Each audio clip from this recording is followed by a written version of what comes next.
Nagpapadayon ang pagpahamtanghin relief operations ng LGU Giwan, Provincial Government, Department of Social Welfare Development nga ni Congressman Sheen Gonzales kaupod at iba pang opisyales han bungto ngan probinsya sugad man uniformed personnel han iba-iba nga ahensya ng gobyerno para han mga pamilya nga apektado didto ha isla han suluan ngan humunhon durot han bagyo Tino.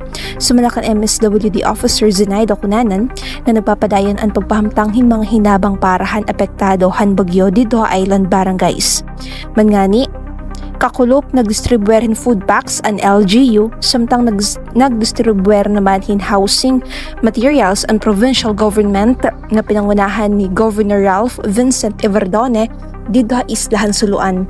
Yan na naman nga adlaw, ang quick response team han Eastern Samar in pumakadto Humunhon Island para hin relief operations para han 8 nga barangay na nasabi nga isla ngan agud magpahamtanghin shelter needs ngan panginano han iba pa nira nga panginhanglan. Dan an kanan Suluang Island 490 na family food pack an kindarang ato kapulo. Kanan LGU ato resources.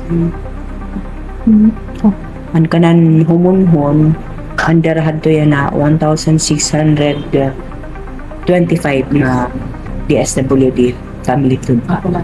Subayhan pinakaorhing report na abot 1,137 ang partially damaged houses dito sa island barangays. Samtang 226 naman ang totally damaged houses. Hahumonhon Island aada ha 1,046 ang partially damaged houses ngan 226 ang totally damaged houses.